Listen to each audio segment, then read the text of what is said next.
Good evening. We have reached our first snafu of the evening. Well, folks, we're getting off to an exciting start, aren't we? Okay, that's much better. This evening, let's explore oversensitivity, trauma, and contemplation. This is Lama Jigme Gyatso of the Buddha Joy Meditation School. Welcome to Meditate Like a Jedi. This is the Lama you are looking for.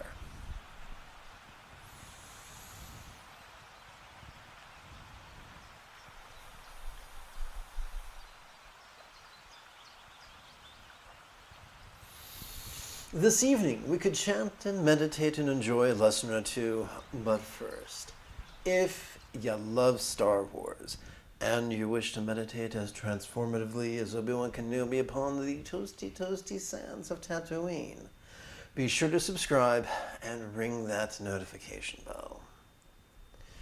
If at any point during this evening's live stream you have a question about meditation or philosophy or even chanting, there's no need to be shy. Simply type your question in the chat window on the right-hand side of your screen. But type the question as specifically, as precisely as you can. Of course, if you're watching a replay, you'll want to type your question in the comment area below the video.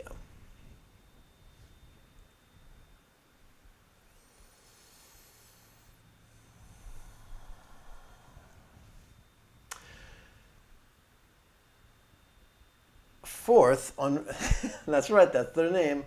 Fourth on Reddit posted, losing my will to live because of my personality. Fourth wrote, since I was a child, I was bullied a lot by my friends. They always made fun of me on how ugly I was, how fat I was and stuff. And back then I used to take it in fun. But now it has become my entire personality. Because I used to be bullied a lot, I started going to the gym thinking it would change my life. Now I'm a 222-pound muscle monster who still gets bullied to this day. Now, here are the problems that made me realize this. Number one, Fourth writes, I'm scared of arguments, and every time someone confronts me or argues with me, I start to tear up and I feel like crying. Only last night I was playing my guitar and my roommate walked in and said, please stop playing the stupid instrument, it's annoying. So I put my head down because I felt like crying, put my guitar down, and went to my room. And the problem is not my roomie, he's a great person in general. I know he said that jokingly, and he just wanted me to stop playing the guitar, but it really hurt. Number two, Fourth writes, I'm really dependent on my friends for my happiness. I live in a college hostel and spend most of my time in my friends' rooms or with my friends, which leads me to being too dependent on them, which leads them to making fun of me or disrespecting me, calling me homeless and stuff because I spend more time in their rooms than I spent in mine.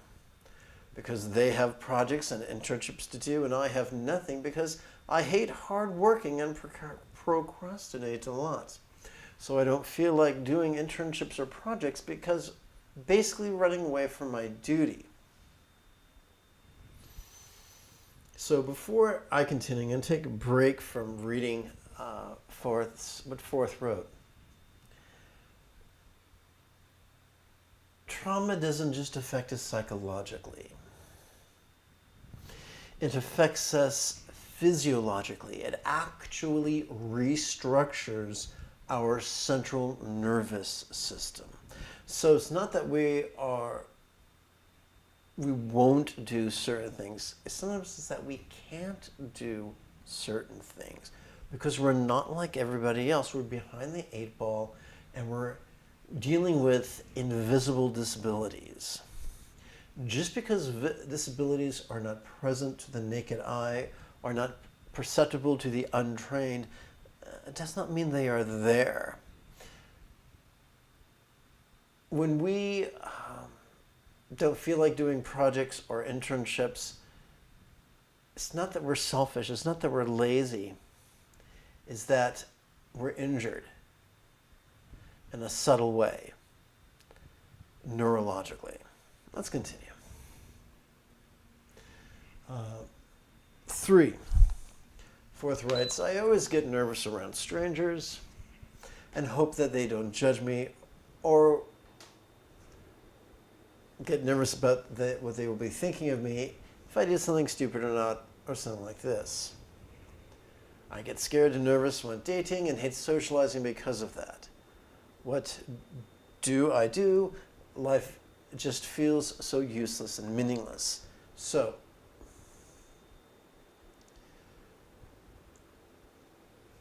I have a formal response already written. I'll get to that in a moment.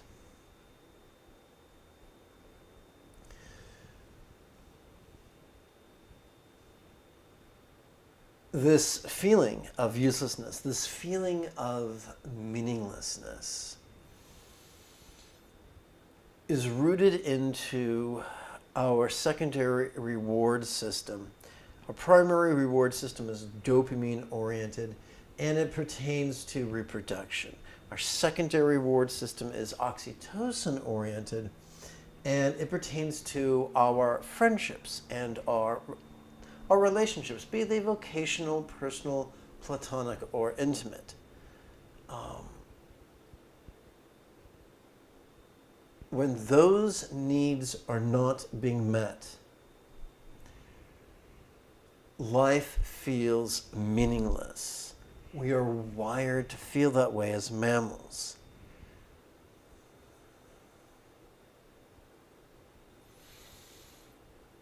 You're feeling this way because certain physiological needs are not being met because of injuries you experienced through trauma, and certain psychological needs are not being met. And I'm truly sorry, Fourth, if you're going through this. I wouldn't wish this on anybody. So I'm going to read you my formal response, and I'm going to add to it. I might add to it at the end.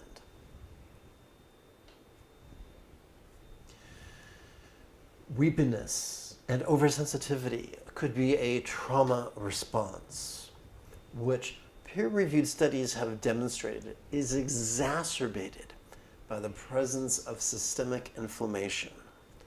This is why it is crucial that you use the free PCRM database to find an MD who practices psychiatry informed by the latest studies concerning whole food veganism. For no diet has been proven as effective at reversing systemic inflammation. So, of course, if you wanted to, you could Google PCRM MD database, or you could just use one of the many links in the description area below the video. It's already there for you. Jot down the following 4 contemplations. How could this feel stressful? All being stress, may I soothe? How could this never last? How could this not be me? The next time you feel triggered, silently and mentally recite these contemplations in coordination with your enthusiastic inhalations and your relaxing exhalations. You might take the edge off and meditate like a Jedi. So, If you do not inhale enthusiastically, it will not have the same effect. This can be useful when blended with, you can print this out on a piece of paper or jot this down on a piece of paper and go for a brisk walking meditation while playing with these 4 contemplations. And it will help. Walking meditation has been shown to help with the symptoms of post-traumatic stress disorder. Walking meditation has been shown to, for want of a better phrase, massage the hippocampus, which sort of acts like a doorman to our long-term memory storage. And consequently, brisk walking meditation can take some trauma and put it back into storage, which means we won't forget about it, but it won't feel like it's in our face. It'll feel like it's further away, which is what's supposed to happen with distant memories. That's why we call them distant. Trauma disorders or showing are manifestations of the hippocampus not doing its job, not letting traumas go into deep storage. And even though they might have happened months or years ago, they feel like they're happening right now. And that's not psychological. That's a physiological experience with our central nervous system. So when people say, well, just get over it. Hey, man, if people could just get over it, they would. When people can't just get over it, it's because there's something going wrong with the hippocampus.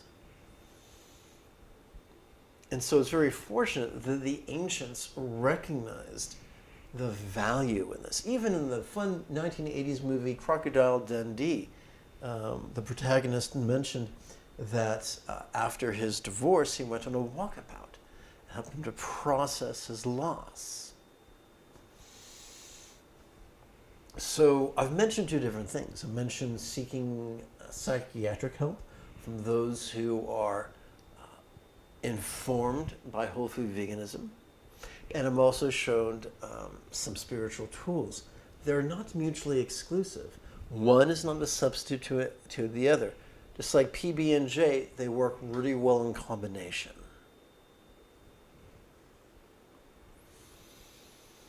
Before we start this evening's formal chanting and meditating, I'd like to spend about 15 seconds on housekeeping. If there are any lessons you'd like to request, or if you simply wish to support the continued availability of these classes, there is a Patreon link in the description area below the video.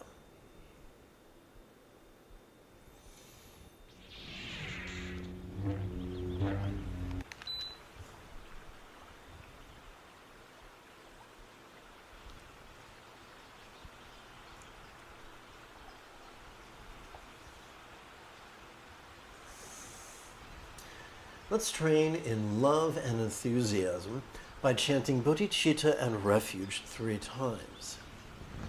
May I liberate all beings by relying on the Buddha's example, instructions, and students.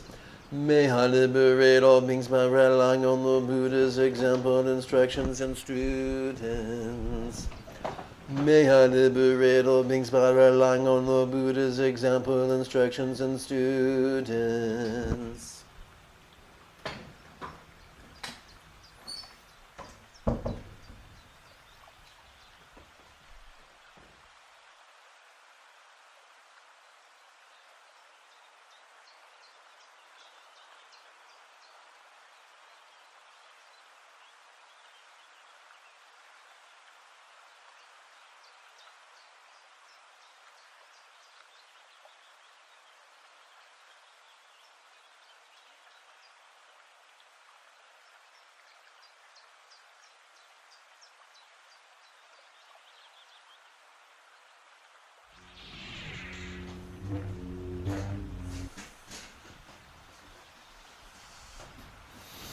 Let's chant the Heart of Wisdom Sutra. It is said that the archetype of enlightened compassion, while moving in the deep peace of perfect understanding, shed light on the five aggregates and found them equally empty. After this realization, she made peace with all pain. So,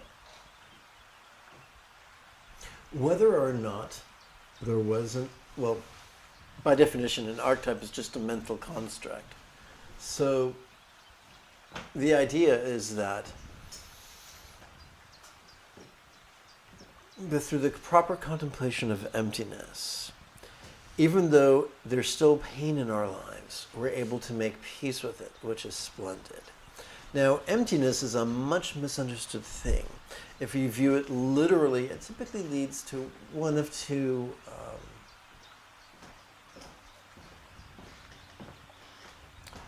what's the word I'm looking for? Detours. There's the detour of superstition and blind faith, and there's the superstition of pseudo-intellectual skullduggery.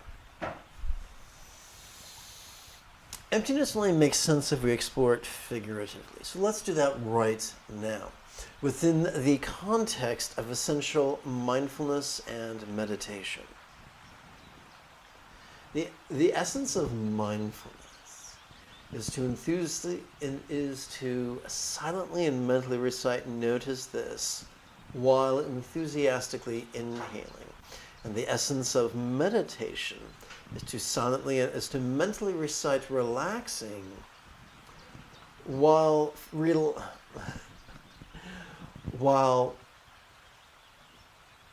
relaxingly exhaling as best we can. Why do we do that? According to neuroscience, every inhalation accesses our sympathetic nervous system, which is wired for the sensory acuity that allows us to notice the external and the internal, the physical and the mental, the pleasurable and the painful, the interesting and the boring, the glorious and the grotesque. When we do so vulnerably, passively, viscerally, and randomly, we could find that the only label we need ever use is simply the pronoun "this."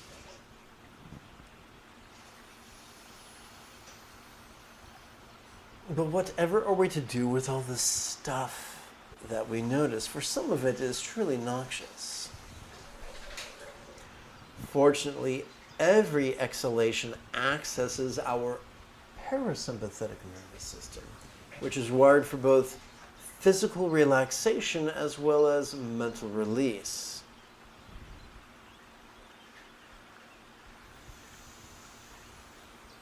And so we could find ourselves releasing our habitual resistance to the presence of what we hate, the absence of what we crave, and the loss of that to which we cling.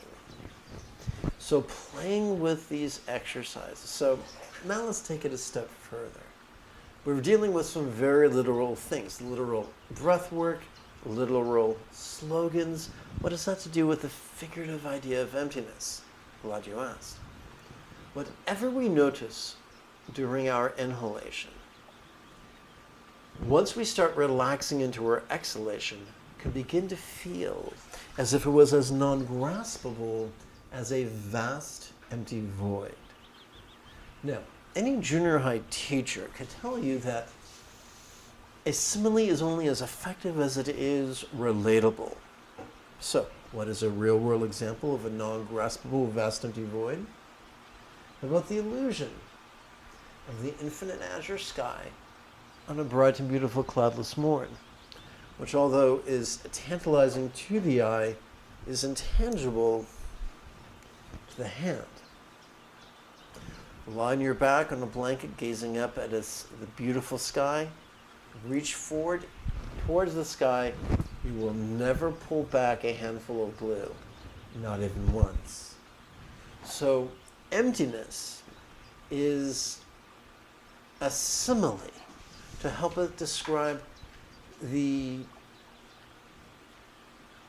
experience that we're wired to perceive during every exhalation.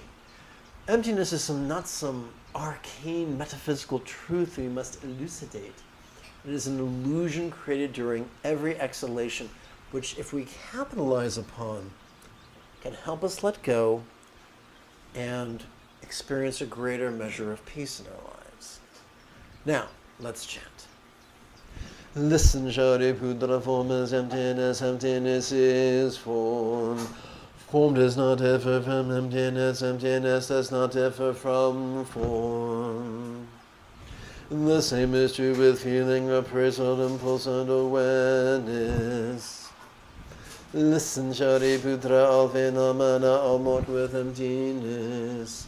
They are neither produced nor destroyed, neither corrupted nor purified, neither increasing nor decreasing. Therefore in emptiness there is no form, no feeling, no appraisal, no impulse, and no awareness, which our perception of cannot be released. So, anytime you see something written in smaller font, in italics, in brackets, that's what I call an amplification. So this is structured as a double negative. No form that can not be released. So anything we perceive, we can let go of. That's a major theme of this recitation. No sensation, no flavor, no sound, no sound, no sight, no phenomena which our perception of cannot be released. No body, no tongue, no nose, no ears, no eyes, no mind which our perception of cannot be released. No feeling, no tasting, no smelling, no hearing, no seeing, no noticing, which our perception of cannot be released. No interdependent origins and no extinction of them from confusion to aging and death, which our perception of cannot be released. No stress, no exacerbation, no liberation, no path, no understanding, no attainment, which our perception of cannot be released. It's easy to get overwhelmed when learning Buddhist philosophy or Buddhist technique, but there's nothing in there that cannot be released. I don't know if you're as old as me, but when I was a tender tyke, there was a sugary cereal called Alphabets, and they'd be shaped in the letters of the alphabet, and there was a reoccurring theme. One day, Dracula wanted to bite me. Good thing I ate him, and it shows the word Dracula spelled out in the cereal, in the spoon, and the kid eats it. So, no matter how big and scary learning Buddhist technique or Buddhist philosophy may be, there's nothing that once noticed cannot be released. Oh yeah, by the way, the Buddha taught that full enlightenment could be accomplished in 7 days. He didn't say that's for special people.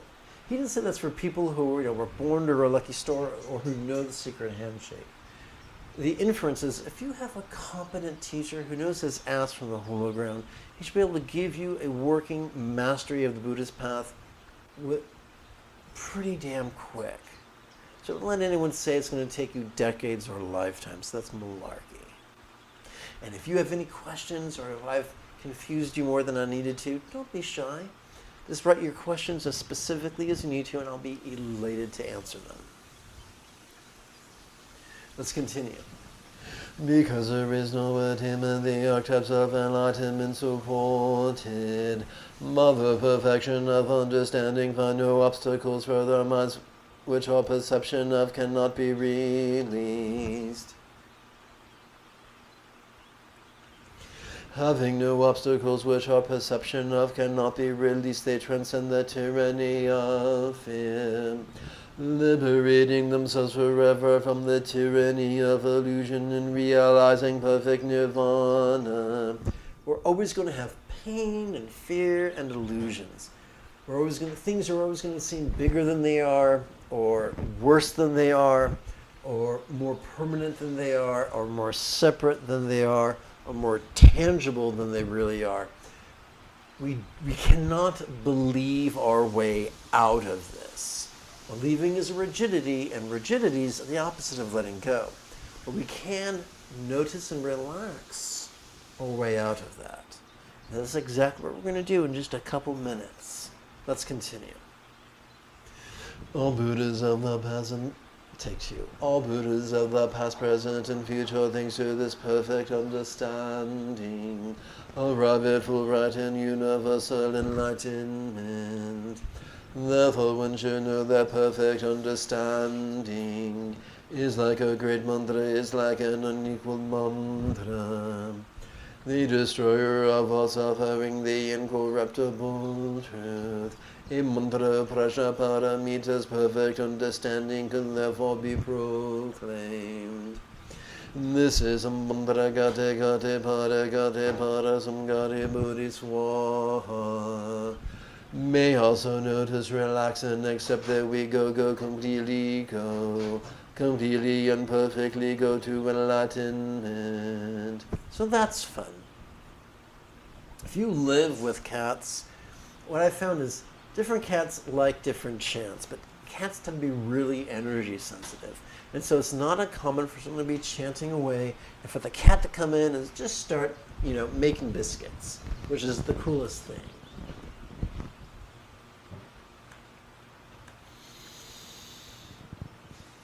Oh, that's weird. Let's go over here.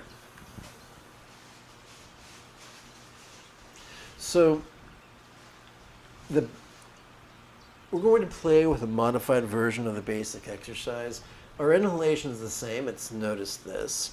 During the exhalation, as we physically relax, we silently and mentally recite, quite empty. And the empty is a metaphor for the blue sky, which you can see, but you can't grasp. Because whatever you notice is going to feel non-graspable as you relax during the exhalation. Sometimes you're going to slip into agitation. That's normal. A kitty cat might spend the majority of its day sleeping on the carpet in a patch of sunlight. But every 24 hours, at least once every 24 hours, it's going to have midnight madness. It's going to have the zoomies. It's going to jump on your étagère, find your favorite possession, and test to make sure that gravity still works. Likewise, every human who meditates still is subject to the full spectrum of human emotions. And there will come moments when we feel, the shoving sensations or reaching sensations or clinging sensations. That's not an indictment. That's an opportunity to practice. So, for instance, let's pretend you're having a painful memory and you're feeling aversion. Simple. The simplest word for anything you don't want to experience is yuckiness. Feed a kid some broccoli, what do they say? Yuck. For me, it was zucchini. I'm sure you get the idea. So yuck, and whenever you give a kid ice cream, what do they say? Yummy. So yuck and yum, both empty. That's your contemplation. Or this and that, both empty. Or this and peace, both empty. So we're already wired to experience how things are as non-graspable as if they were a vast empty sky. During each exhalation, we're already wired for that. So what we're using here is this experience, and we're already wired for it to find a common ground between something undesirable and something truly desirable. Do this for 4 times. It's going to help us to shatter the rigidity of stress. So, it's approximately 28 minutes after the hour. Let's meditate.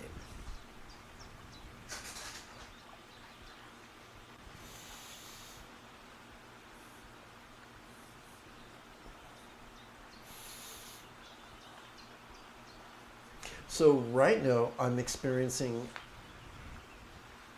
very, very stimulating pain in my sinuses right now. So I'm going to use pain and bliss, both empty.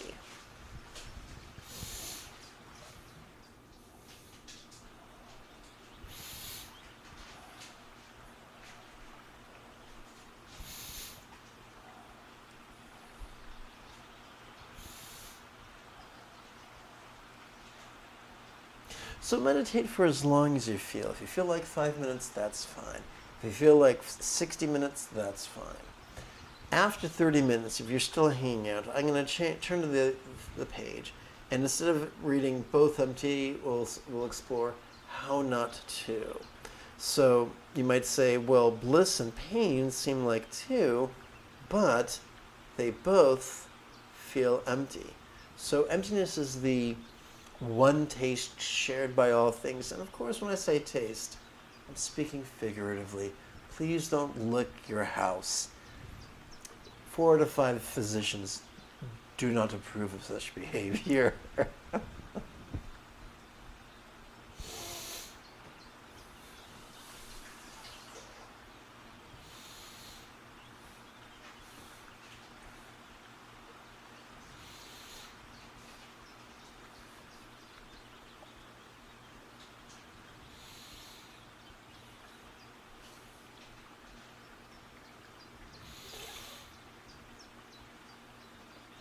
But speaking of cats and compassion, cats are pretty predatory when it comes to food. And if you have like 2 cats and 1 bowl of wet food, one cat will start eating it and then they'll push the other cat away. And then when the first cat has a mouthful of food, the second cat will pull the bowl towards them and have a bite. So it's like dueling selfishness. But if you play the tape in reverse, it's like they're sharing and giving the food to each other, which is pretty cool.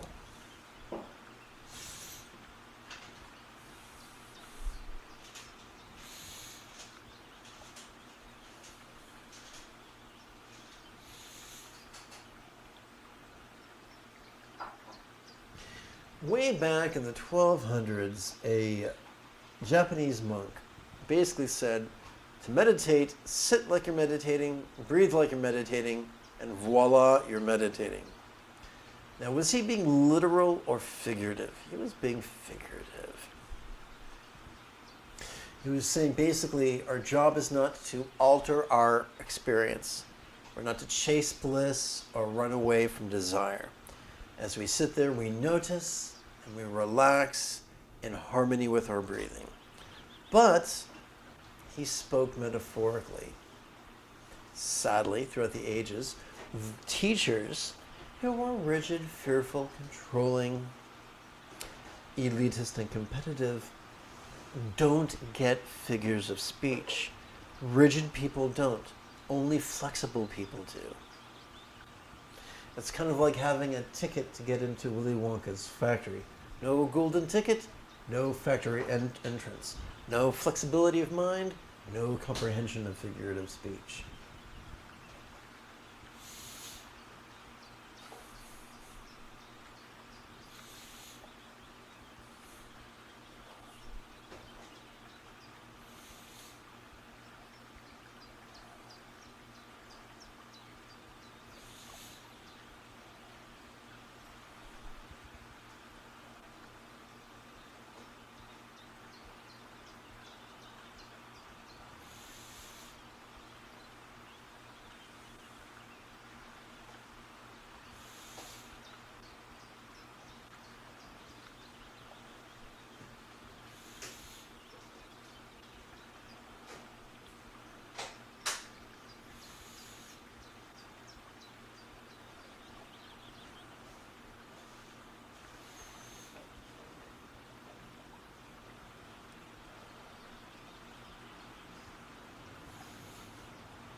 So emptiness is not an object of belief. We cannot believe our way to nirvana. But we can yoga our way to nirvana. We can inhale and exhale our way to nirvana. We can notice and release our way to enlightenment.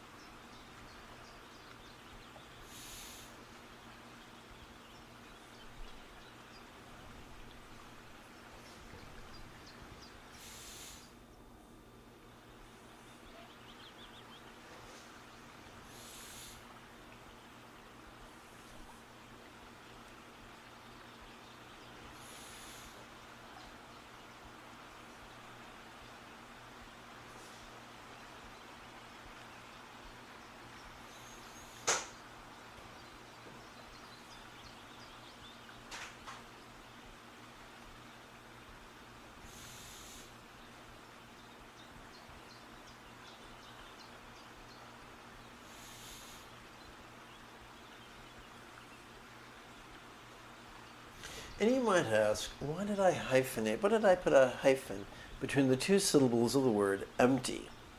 And there's two answers. Either A, because I'm an idiot, or B, because it helps us with our silent recitation, because as we're reciting it silently and mentally, we're trying to physically relax. For some reason, a rhythmic recitation aids the relaxation process. Why? I don't know. Excuse me. Live long and prosper.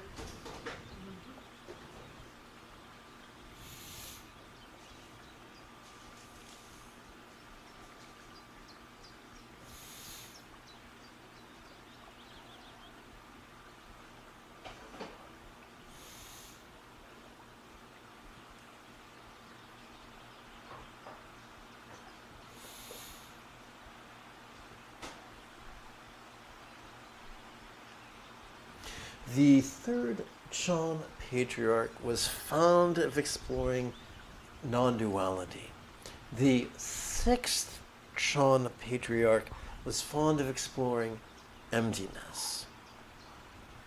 Hopefully this practice would be recognizable to each of them if they were alive and spoke English.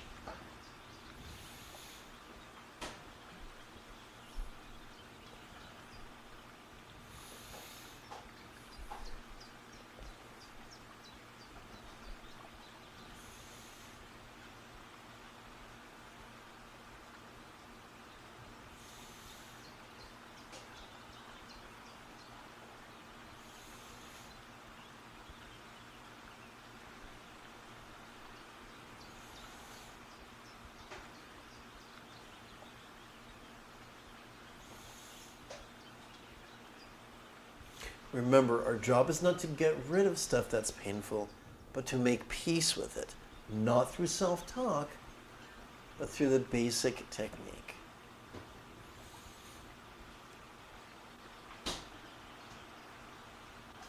Through inhaling and noticing, and exhaling and releasing.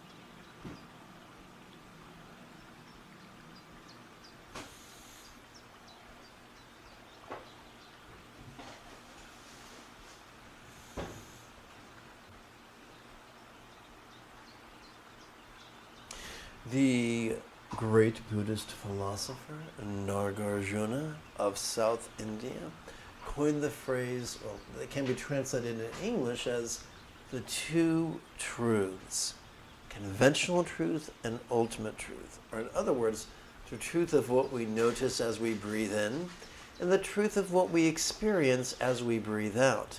They are both valid. If we emphasize one over the other, it's absurd. If you emphasize inhaling and not exhaling, you can't live. You need both. Similarly, if we only emphasize noticing or only emphasize letting go, it's not going to work. But by playing with both, doors open for us, metaphorically speaking.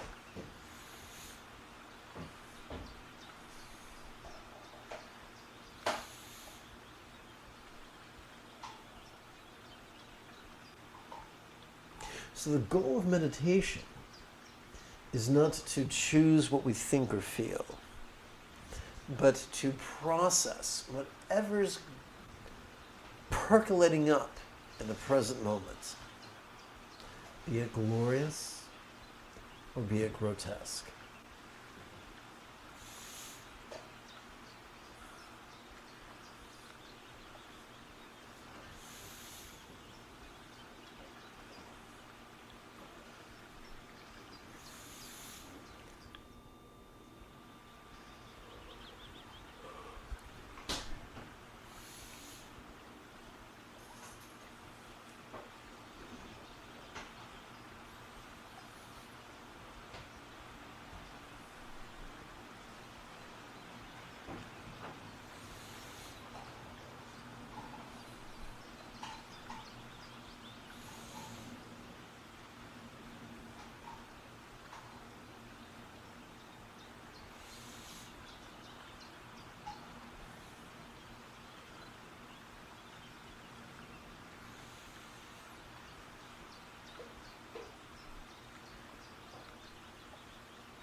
Excuse me.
Welcome to the live stream.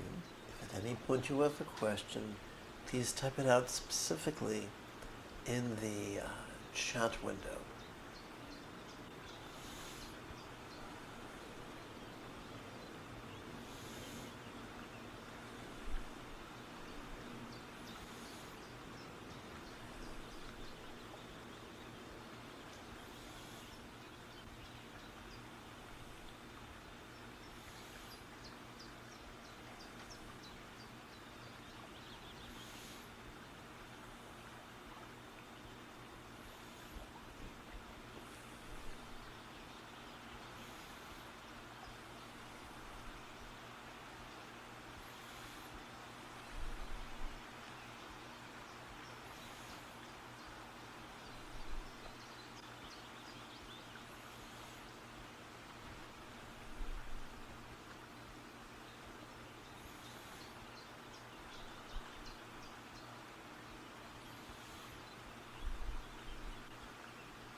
Let us seal our practice with 2 chants. May all beings practice of kind communication, conduct, and calmness for spontaneous and uncontrived. And now the 4 immeasurables. May everyone be free from stress, may everyone be happy. May no one be separated from the happiness. May everyone have balance from the tyranny of hating, craving, and clinging free.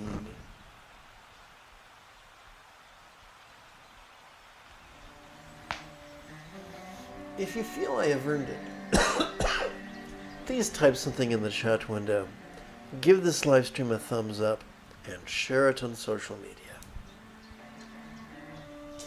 In approximately 10.5 hours, we could return to explore no self, as well as chant and meditate some more. Until then, may you and yours be happy and healthy, and if you are as geeky as me, this is the way.